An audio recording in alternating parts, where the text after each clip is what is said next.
G'day guys, welcome back to another episode of Water Assassin Fishing. I'm Dave. Obviously you guys know me pretty well by now, but I'm just fishing in St George's Basin, trawling along with a couple of different lures. The same ones actually I used in the last video with the same rods, as you can see. Colcutter there below you, and got a little Stratic happening over here, a little brim rod. Now I've just hooked up on something that's been fighting pretty hard. Actually, it's been a little bit difficult for me to get to the camera to hit start. But yeah, I'm trying to pull it in at the moment. And I've got two rods in the water, and what that means for those, I know I have a few beginners that do actually watch my YouTube channel, so for those that are watching this that are new to kayak fishing, if you are trawling two rods and you drift one way or the other, it's very easy to tangle your lures up because obviously they're both behind you, and yeah, it's an easy way to lose a fish. So what I'm doing is trying to aim the kayak the way I was heading when I obviously first hooked it, and I'm just trying to ease it back towards the way I'm going. You don't have to fight hard with fish, just a little hot tip with it. Let them do all the work. The goal is to try and tire them out. That's what the rod's for. You don't have to bring them in straight away. Use your drag, use your tackle and everything that you've got to your advantage. That's why it's really important to make sure that you get good at tying knots and using the right gear for the conditions that you're in. Today I have 6 pound leader on this particular setup, and the reason for that is because we've had a lot of water recently, and the visibility and clarity of the basin isn't what it has been over the last couple of days, and that's actually going to work in my favour today. Now this is actually a heavier fish than I first thought, and for that reason now, when you're kayak fishing, you've got to make a decision. The decision is, do you try and bring the other lure in, or do you just focus on the fish you've got? This one is now underneath it, so I'm going to drop the rod tip into the water because it's actually over that way, even though I'm fighting it from here. Now I've got multiple things happening underneath this boat. I've got flippers that are sort of very similar to penguin flippers underneath the boat. Very easy, especially while I'm moving, to get that caught up. The other thing I've got is a rudder on the back. So I'm just trying to make it fight deep. I think I've just found a trevally. Whereas the big brim, that is probably the biggest brim I've ever seen actually. So I'm going to try and land this and not make too many other comments, because that is an absolute stonker of a brim and possibly my PB. Definitely my PB. That is an absolute beast. Now brim, I have mentioned this in some of my Instagram posts that I've done recently when I've caught them, are very, very old and slow growing fish. Now this one being potentially 40 centimeters or very close, or maybe even a little bit more, is going to be probably 20 to 25, even more years old. So guys, you can tell I haven't caught a brim this big for a while, and it's not huge, 38 centimeters to the tip. But the reason I'm saying I haven't caught one this big is because I originally thought this thing was 40 centimeters when I was first carrying on like an idiot. My PB is actually 45, so it's about 10, not quite 10 centimeters shorter, but it's a very, very chunky, healthy specimen. As I was mentioning before, if you can have a look up close with brim, they have huge, big fins on the side of their body, and that's stability, because there are predatory fish that do move around a lot, so they're very quick through the water. They're actually a prized fish in the fishing community. A lot of guys will go out purely to target these and would rather catch, you know, 1 or 2 really big brim like this than a 90 centimeter flathead. So that shows what they sort of are like. Now you can see on the top of their head, these big guys up here, they're all spikes and they hurt like hell. They're like hypodermics on the top of the head, pretty much like most fish, they have those. So you've got to be really careful of those when you're holding them. Also, brim have very sharp teeth, and it's going to be hard for me to sort of get up there close and show you, but again, they're a predatory fish, so they're designed to chomp away and hold, and they're not like huge big teeth, but they're like little holding ones to grab stuff and break it up. So I'm going to let this guy go. Again, really important to release these fish safely. To do that, I'm just going to hold underneath its body, making sure that I'm not too close to the spikes. I also want to make sure that this fish is going to swim away properly, like it did. That fish was out of the water for about 5 minutes at the most. But yeah, if you're holding fish like that for too long, you've got to really hold them in the water, make sure that they're moving before you just let them go, because we do lose a lot of fish to poor technique releasing. Now, I'm not a big fan of keeping bream, for those who fish with me or know me. Again, because of the age of those fish, I tend to let most of them go, unless I'm really, really hungry and I'm doing an overnighter somewhere and it's more of a survival thing. Okay, so this is a lure. This is what we call the Daiwa double clutch, and this is the lure that you guys see me fish a lot for flathead.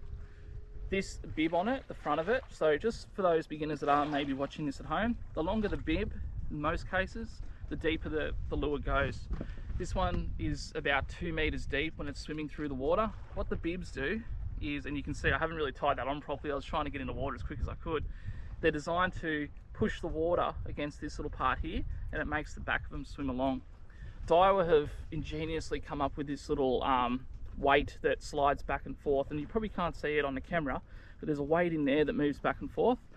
What that's for is when it's swimming, that weight goes forward like that, puts most of the weight in front of its sort of your center of mass for those sports science people out there like myself, and that just allows that lure to get a little bit deeper in the water. Also swims with a lot more action.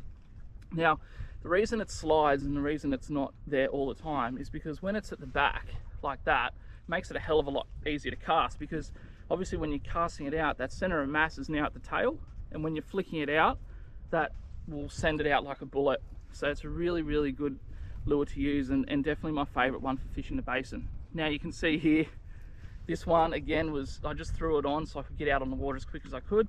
I've got to fix the treble in the middle, and you can see I'm missing a little hook on the back of it as well.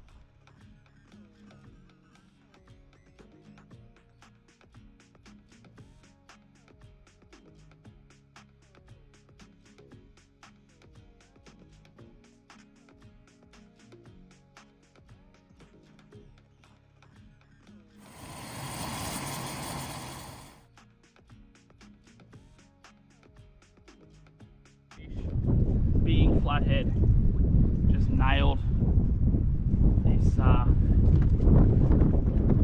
Daiwa double clutch.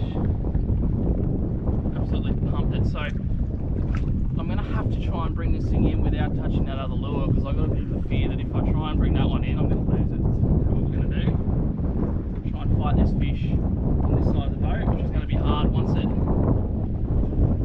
gets starting to get a bit closer to the boat. It's gonna wanna swim down and around and stuff like that. I am glad I've got 6 pound leader on it, but 6 pound will not be enough for this fish if this thing's got it, or I hope it doesn't have it hooked.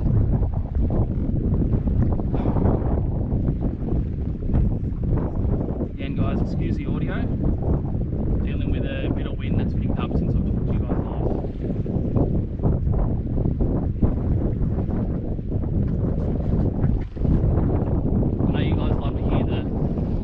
Zinging in some of the comments and feedback I've got, but unfortunately today you're not going to be able to hear that because of the wind. And this thing's very, very heavy. Fortunately, the lure that I've got behind me is that swim bait that's sitting up in the water column. So if you're watching this right now guys, what would you do in this situation? If you're a kayak angler, have plenty of drag because it's going to shoot off again. Do you try and get your lure in, the other lure, or do you leave that and you just concentrate on the fish? Because either way, we've got risks happening everywhere. Fish is now here, we're starting to turn. I think we're going to have to pull this in guys, based off the feel of this fish. Now, what I've got to make sure is that there's always load on that rod. Since that rod goes straight, with no slack, with slack on the line, we will lose the fish. So fortunately enough, the wind's going to pull us away from it, which will mean that we don't have to worry too much about that.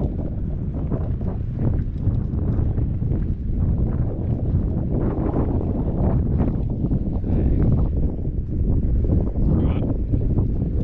Like I said to you guys a little bit earlier, with fishing for any kind of fish, it's very, very important to make sure that you're fighting the fish and its energy levels.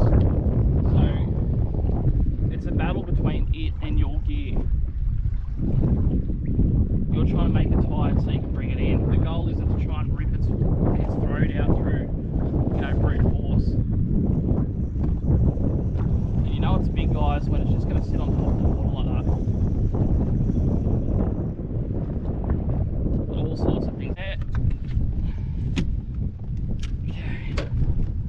Let's fight this fish now, guys. What I've also successfully done is bring it out into some deeper water. Now, getting a bit closer here near those islands over there. And I hope I don't run out of battery on this GoPro because I only had like 15% left when I hooked this fish. Over there, there's a heap of cockles, and that cockle weed is very, very stringy. It's like rope, it's very easy to get tangled around.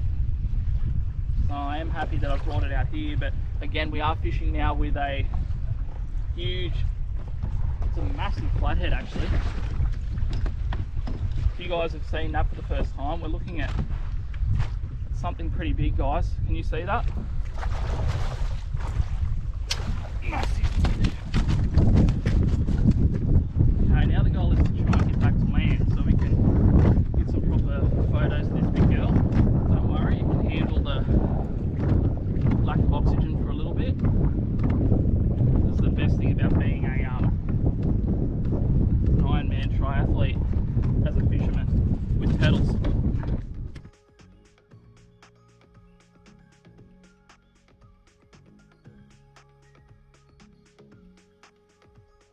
Thanks for coming along for the ride today, guys. Obviously had a heap of fun, not a huge session, but managed to get out there and catch some fish, which is always a positive. Just for you guys, you've probably been watching my last couple of videos and noticed that I'm not pulling a kayak off the roof of a car anymore. I think I mentioned I got a new ute, which is fantastic. It's actually a GWM Canon, and those things for the price, they're absolutely phenomenal for everything I need. You probably also noticed that I have a trailer now too. So the last 3 weeks I've been restoring a pretty beat up old trailer that I managed to pick up. So yeah, able to do some rust removal, rust converter of that, painted it, changed all the wiring, did some work. I'm actually going to do a lot more work with it too. I want to make it sort of like a one-stop shop for the camping and fishing and all that sort of thing. Don't want to make it into like a kayak, I don't want to make it into like a camping trailer or anything like that. That's not the kind of camping that I get into. I'd rather just have it set up just for whatever adventures I might be happening on that day. So definitely keep watching this channel so I can give you guys some updates on how that's looking and the changes that one's got going on. But I really want to say a huge thank you to all of you guys for watching these videos. It really does make a big difference if you do comment and obviously like the video, and a massive difference if you do subscribe. So huge thank you to all you guys, and can't wait to see you on the next adventure.